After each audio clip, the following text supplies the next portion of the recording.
నా కుటుంబానికి సంబంధించిన వాళ్ళందరూ వచ్చారు, త్వరగా తీ. భవనం అన్నాక ఎన్నో ఒడిదుడుకులుంటాయి, అవన్నీ నేను చేసుకున్నావా? ఏం లేదు. స్టేషన్కి వెళ్ళి అమ్మాయిని వదలమని నేను చెప్పాను చెప్పు. రచ్చబండ మీద పంచాయతీ చేసే వాళ్ళందరికీ సమాధానం చెప్పాల్సిన అవసరం లేదు. పాపా, ఇండియన్ పీనల్ కోడ్ అంటే నీ ఇంటి మంచం కోడ్ అక్కి తొక్కి కుక్కి చేయడానికి. ఈ కేసు కోర్టు దాకా వెళ్తే కదా నేను కోర్టు రావటాను.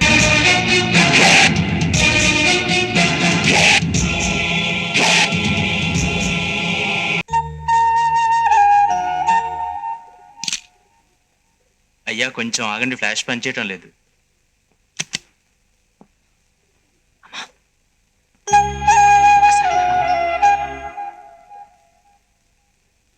నాన్నగారి పేరు మీద గుళ్ళు అర్చన చేయించాను.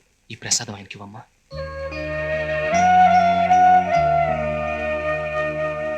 ఇదిగోండి దేవుడి ప్రసాదం. ఎవరు తెచ్చారు? మీ పుట్టినరోజు కదా, మన పాలేళ్లలో ఎవరో మీ పేరును అర్చన చేయించి తీసుకొచ్చారు.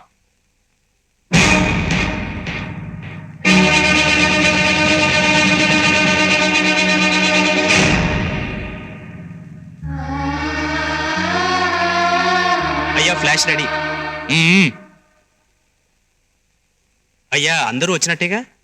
అందరూ వచ్చినట్టే. ఏమండి, మన భానుప్రసాద్ని నా కుటుంబానికి సంబంధించిన వాళ్ళందరూ వచ్చారు, త్వరగా తీ.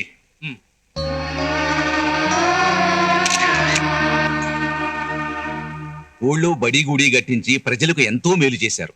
అందుకే మనిషికి 100 ఏళ్లు, ప్రతిష్టకు 1000 ఏళ్లు అన్నారు పెద్దలు. ఏం ప్రతిష్ఠ! మన ఊళ్ళో ఉచిత వైద్యశాల కట్టించాలని మా నాన్నగారు తాతగారు ఎన్నో ప్రయత్నాలు చేశారు. వాళ్ళ హయాంలో ఆ కోరిక నెరవేరలేదు.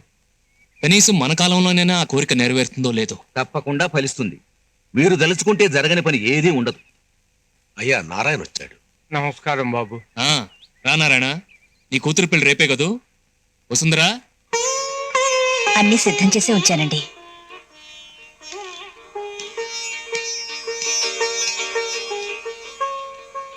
అవును, ఒక్కడివే వచ్చావు, పెళ్లి కూతురుని తీసుకురాలేదే?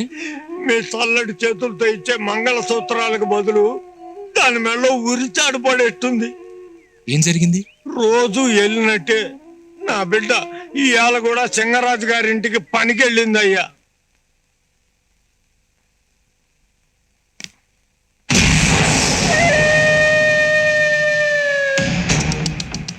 ఈ మట్టిలో మాణిక్యాన్ని ఇన్నాళ్ళు గుర్తించలేదట్రా సింగరాజు.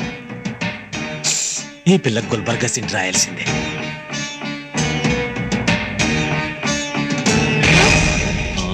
బాబు గారు. ఏమి ఇంకో 2 రోజులు నీ పెళ్లి కాదు? అవును బాబు గారు. మరి అన్ని నేర్చుకున్నావా? అంటే అదేనే, శోభనం అన్నాక ఎన్నో ఒడిదుడుకులుంటాయి, అవన్నీ నేర్చేసుకున్నావా? ఏం లేదు. అదే సినిమా మొదలెట్టే ముందు న్యూస్ రీల్. గుల్బర్గా మీకు 2 దండాలు పెడతారు. మొదలు మనకి పగిలిపోయింది కదే. పంచాయతీ పెట్టించాలని పరిగెత్తుకొస్తున్నాను నా బిడ్డని. సింగరాజు గారింటో నగలు కాజేసిందని పోలీసులు పట్టుకెళ్లారయ్యా.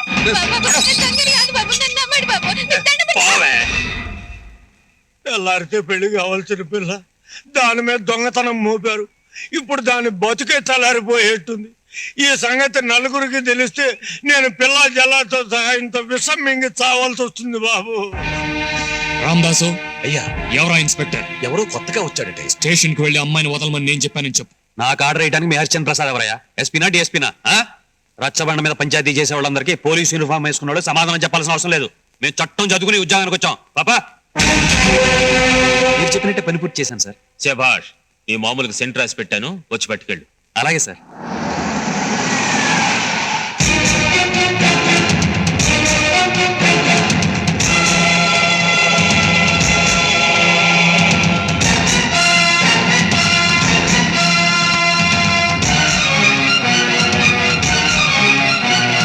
ఏదో చట్టం గురించి మాట్లాడతామట. ఏం నీకు తెలిసిన చట్టం? సెక్షన్ 51 ప్రకారం ఒక ఆడపిల్లని అరెస్ట్ చేస్తే 24 గంటల్లోగా కోర్టులో హాజరుపరచాలి. హాజరుపరిచావా? ఏం నీకు తెలిసిన చట్టం? సెక్షన్ 52, 53 ప్రకారం నేరస్తురాలను ఒక అమ్మాయిని సాయంత్రం 6 గంటల తర్వాత పోలీస్ లాకప్ లో ఉంచకూడదు. సెక్షన్ 54, 55 ప్రకారం నేరస్తురాలతో ఒక లేడీ పోలీస్ కానిస్టేబుల్ ఉండి తీరాలి. సెక్షన్ 56, 57 ప్రకారం నేరస్తురాలను లేడీ ఆఫీసర్ విచారించాలి. ఇవన్నీ చేసావా? ఏంట్రా నువ్వు నాతో మాట్లాడే చట్టం? ఇండియన్ పీనల్ కోడ్ అంటే నీ ఇంటి మంచం కోడ్ కాదు, ఇక్కి తొక్కి కొక్కి చేయడానికి. మీ రూల్స్ రెగ్యులేషన్స్ ఉంటే కోర్టుకు వచ్చి మాట్లాడుకోండి. ఏయ్, ఈ కేసు కోర్టు దాకా వెళ్తే కదా నేను కోర్టు రావడానికి. రామదాసు ఎస్పీ ఫోన్ చేయి. నెంబర్ 384868. ఎస్పీ గారా? నమస్కారం అయ్యా, నేను హరిశ్చంద్ర ప్రసాద్ గారి పియ్యని. అయ్యగారు తమతో మాట్లాడతారట. హలో. నమస్తే సార్. నమస్తే, నేను మీ స్టేషన్ నుంచే మాట్లాడుతున్నాను. ఇక్కడ మీ ఎస్ఐ ఏదో రూల్స్ గురించి మాట్లాడుతున్నాడు. మీరెందుకు స్టేషన్కి వెళ్ళారండి? ఫోన్ అతనికి ఇవ్వండి, నేను మాట్లాడతాను. ఆ, సార్ ఏవయ్యా, నీకు బుద్ధి ఉందా? స్టేషన్కి ఎవరిని రప్పించావో తెలుసా? హైకోర్టు అంత మనిషి ఆయన, ఆయన్నే మున్సిపల్ కోర్టుకు రమ్మన్నావంటే AK-47తో వీపు కోకున్నట్టే. ఆయన ఏం చెప్తారో బుద్ధిగా విని చెప్పింది చెప్పినట్టు చెయ్యి. Yes sir.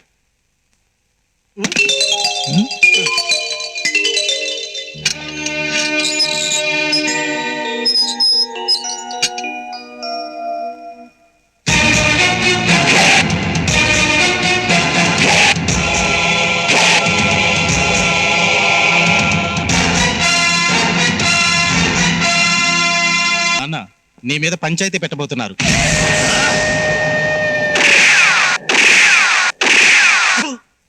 ఏంట్రా తలపాకలు చుట్టుకుని తొగదనమని పోజులెట్టి నిలబడ్డారు? రక్తపరికి నాయాళ్ళారా, కావలసినంత సంపదనిచ్చారు, కంప్యూటర్ బ్రెయిన్ ఇచ్చారు, కానీ పరువుని కంపు కొట్టించారు కదరా. దాన్ని కవర్ చేసుకోవడానికి సెంటు రాసుకోలేక చెప్తున్నారు. ఊరి జనం హరిశ్చంద్ర ప్రసాద్ గారికి ఇచ్చే మర్యాదలో 100 కూడా లింగరాజు సింగరాజు ఇవ్వడం లేదు కదరా. నా అబ్బలారా, మీరు ముందే చచ్చిపోయారు కాబట్టి బతికిపోయారు, లేకపోతే ఇప్పుడు నా చేతుల్లో చచ్చి ఉండేవాడు. హరిశ్చంద్ర ప్రసాద్ గారంటే హైకోర్టుతో సమానమని మా కొలీగ్స్ అంతా అంటుంటారు.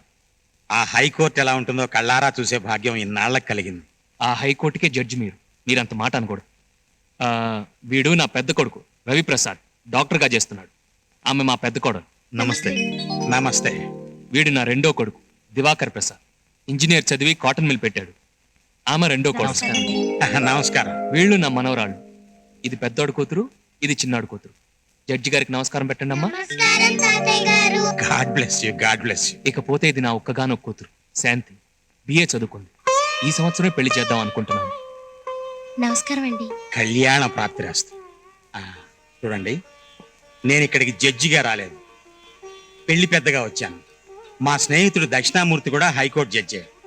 వాళ్ళ అబ్బాయి వేణుగోపాల్ కంప్యూటర్ ఇంజనీర్గా పనిచేస్తున్నాడు. చాలా మంచి కురాడమ్మా, అబ్సల్యూట్లీ నో బ్యాడ్ హ్యాబిట్స్. మా దక్షిణామూర్తికి మీతో సంబంధం కలుపుకోవాలని ఆశ, మీతో మాట్లాడమని నన్ను పంపాడు. ఆయన గురించి విన్నాను. వాళ్ళ ఇంటికి మా అమ్మాయిని కోడలుగా పంపించడానికి నాకు ఏ అభ్యంతరం లేదు. పద్ధతి ప్రకారం వచ్చి మా అమ్మాయిని చూసుకోమనండి, తర్వాత మాట్లాడుకుందాం. ఎందుకండి చూడటం? దేవుడి కుటుంబంలో దేవతలు ఉంటారు కానీ దెయ్యాలు ఉండవు కదా. ఏకంగా నిశ్చితార్థానికే రమ్మని చెప్తాను. సరే మరి నేను వెళ్ళొస్తాను. భోంచేసి బయలుదేరండి. ఒక్క నిమిషం. Come come come come come రండి. ఎవరి కోసం చూస్తున్నావు? అది మన భానుప్రసాద్. ఇక్కడ శుభకార్యం గురించి మాట్లాడుతుంటే నువ్వు అశుభం కోసం ఎదురు చూడకు.